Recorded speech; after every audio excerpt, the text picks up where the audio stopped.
நாம் அனைவரும் தேநீர், குழம்பி, பழச்சாறு மற்றும் பால் போன்றவைகளை எடுத்திருக்கிறோம். இவைகள் அனைத்தும் கரைசல்கள். கரைசலானது கரைபொருளும் கரைப்பானும் சேர்ந்த கலவையாகும்.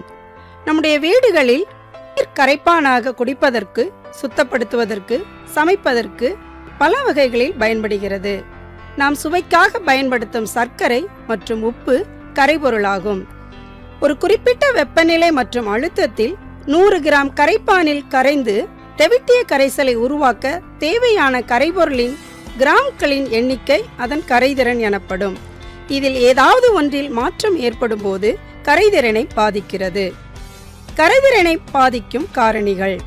முதலில் கரைப்பான் மற்றும் கரைபொருளின் தன்மை. பொதுவாக முனைவுறு மற்றும் அயனிச் சேர்மங்கள் முனைவுறு கரைப்பானில் கரையும். நீர் ஒரு முனைவுறு கரைப்பான்.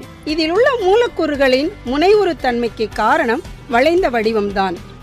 நீரில் ஒருபுறம் ஹைட்ரஜன் அயனியும் மற்றொரு புறம் ஆக்சிஜன் அயனியும் உள்ளது. ஹைட்ரஜன் அயனி நேர்மின் சுமையையும் ஆக்சிஜன் அயனி எதிர்மின் சுமையையும் கொண்டிருக்கும். இந்த இரண்டு அணுக்களின் எலக்ட்ரானின் மின்னூட்டம் வேறுபட்டிருக்கும்.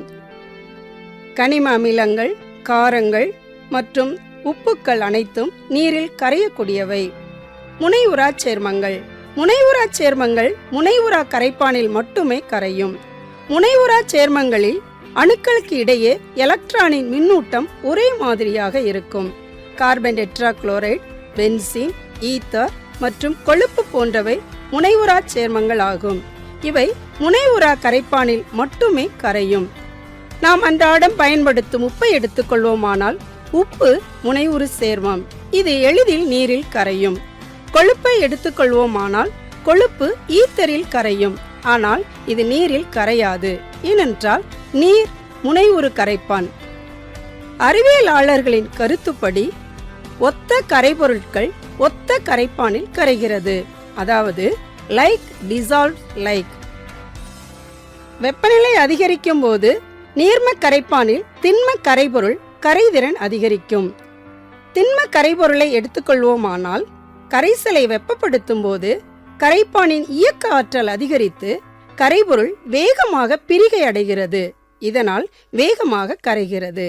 ஒரு குவளையில் சுடுநீரும் மற்றொரு குவளையில் குளிர்ந்த நீரும் எடுத்துக்கொண்டு இரண்டிலும் ஒரு கரண்டி உப்பை சேர்க்க வேண்டும். இப்போது பார்ப்போமானால் உப்பு குளிர்ந்த நீரை விட சுடுநீரில் அதிக அளவு கரைந்திருக்கிறது.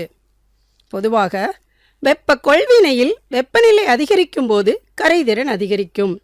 வெப்ப உமிழ்வினையில் வெப்பநிலை அதிகரிக்கும் போது கரைதிறன் குறையும். திரவத்தில் வாயுக்களின் கரைதிறன். வாயுக்கள் கரைந்திருக்கும் திரவத்தை வெப்பப்படுத்தும் போது கரைப்பானின் மூலக்கூறின் இயக்க ஆற்றல் அதிகரிக்கிறது. எனவே அதிகமாக வாயு மூலக்கூறுகள் இயங்குகிறது. இதனால் மூலக்கூறுகளின் பிணைப்பு சிதைவடைந்து வாயு மூலக்கூறுகள் திரவத்தை விட்டு வெளியேறுகிறது. எனவே வெப்பநிலை அதிகரிக்கும் போது திரவத்தில் வாயுக்களின் கரைதிறன் குறையும். குளிர் பிரதேசங்களில் நீர்வாழ் உயிரினங்கள் அதிகமாக வாழ்வதற்கு காரணம் நீரில் அதிக அளவு ஆக்சிஜன் கரைந்திருப்பதால். அழுத்தம். அழுத்தத்தை அதிகரிக்கும் போது திட, திரவ, கரைபொருளை கொண்ட கரைசல் எந்தவித மாற்றமும் ஏற்படாது. ஆனால் வாயுவை கரைபொருளாக கொண்ட கரைசலில் அழுத்தம் அதிகரிக்கும் போது அதன் கரைதிறன் அதிகரிக்கும். வாயுவை கரைபொருளாக கொண்ட மூடிய அமைப்பில் மேலிருந்து கீழாக அழுத்தும் போது அதன் செறிவு அதிகரித்து குறைவான பகுதியில் அதிக வாயு மூலக்கூறுகள் இருக்கிறது. இதனால் வாயு மூலக்கூறுகள் அதிகமாக திரவத்தின் மேற்பகுதியில் இருக்கும். இதனால் அழுத்தத்தை அதிகரிக்கும் போது கரைதிறன் அதிகரிக்கும் என்பதை அறிந்து கொள்ளலாம். எடுத்துக்காட்டாக நாம் பயன்படுத்தும் சோடா. நம்முடைய தினசரி வாழ்வியலில் அத்தியாவசிய தேவைகளுக்காகவும் ஆடம்பர வசதிகளுக்காகவும் பல்வேறு விதமான வேதிப்பொருட்களை பயன்படுத்தி வருகிறோம். வாழ்வியலுடன் இரண்டர கலந்துவிட்ட இந்த வேதிப்பொருட்கள் அனைத்தையும் நாம் உற்று நோக்கினால் அவைகள் திட, திரவ, வாயு நிலைமைகளில் இருப்பதை காணலாம். இவ்வேதி சேர்மங்கள் கரைசல்களாகும். ஒரு வேதிக்கலவை எந்த இயல்பு நிலையில் இருந்தாலும் ஒருபடித்தான தன்மையினை பெற்றிருக்குமாயின் அக்கலவையே கரைசல்கள் எனப்படும். கடல் நீரானது பல்வேறு வகையான உப்புக்கள் கரைந்திருந்தும் அது ஒருபடித்தான தன்மையை பெற்றிருக்கிறது. அதனாலேயே கடல் நீர் கரைசல் என்று அழைக்கப்படுகிறது. வாயுக்கள், இரத்தம், குளிர்பானம், பழச்சாறு ஆகியவை கரைசல்களுக்கு மேலும் எடுத்துக்காட்டுகளாகும். ஒரு முகவையில் 100 மில்லிலிட்டர் நீரினை எடுத்து அதில் 5 கிராம் அளவுள்ள உப்பினை சேர்த்து நன்றாக கலக்கிய பிறகு இவ்வுப்பு கரைசலிலிருந்து எந்த ஒரு துளியை சுவைத்து பார்த்தாலும் ஒரே அளவு உப்பு கரைந்திருக்கும். இக்கரைசலில் எடுத்துக்கொள்ளும் நீரின் அளவு அதிகமாக இருப்பதால் அவை கரைப்பான் என்றும், உப்பின் அளவு நீரை விட குறைவாக இருப்பதால் அவை கரைபொருள் என்றும் அழைக்கப்படுகிறது. இக்கரைசலில் கரைந்திருக்கும் கரைப்பான் மற்றும் கரைபொருள் நிலையினை வைத்து கரைசல்கள் வகைப்படுத்தப்படுகின்றன. அவைகள் திண்ம கரைசல், திண்ம நீர்ம கரைசல், திண்ம வாயு கரைசல், நீர்ம திண்ம கரைசல், நீர்ம கரைசல், நீர்ம வாயு கரைசல், வாயு திண்ம கரைசல், வாயு நீர்ம கரைசல், வாயு கரைசல் என்பனவை ஆகும். பெரும்பாலான வேதிச் சேர்மங்கள் நீரில் கரைகின்றன. எனவே நீர் ஒரு அனைத்து கரைப்பான் என்று அழைக்கப்படுகிறது. இருந்த போதிலும் சில சேர்மங்கள் நீரில் கரைவதில்லை. இதன் அடிப்படையில் கரைசல்கள் 2 வகைகளாக பிரிக்கப்படுகிறது. ஒன்று நீர் கரைசல், மற்றொன்று நீரற்ற கரைசல் ஆகும்.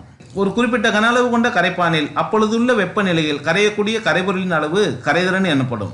கரைபொருளானது நீரில் கரைந்திருக்கும் அளவினை பொறுத்து கரைசல்கள் பூரித கரைசல்கள் என்றும், பூரிதமிக்க கரைசல்கள் என்றும், பூரிதமற்ற கரைசல்கள் என்றும் அழைக்கப்படுகிறது. ஒரு கரைசலில் கரைந்திருக்கும் கரைபொருளின் அளவு அதிகமாக இருந்தால் அவை செறிவுமிக்க கரைசல், அதாவது அடர் கரைசல் என்றும், கரைபொருளின் அளவு குறைவாக இருந்தால் நீர்த்த கரைசல் அல்லது செறிவு குறைந்த கரைசல் என்றும் அழைக்கப்படுகிறது. கரைசல்களை பற்றி அறிந்து கொள்வது அடிப்படை வாழ்வில் அத்தியாவசியமான ஒன்றாகும்.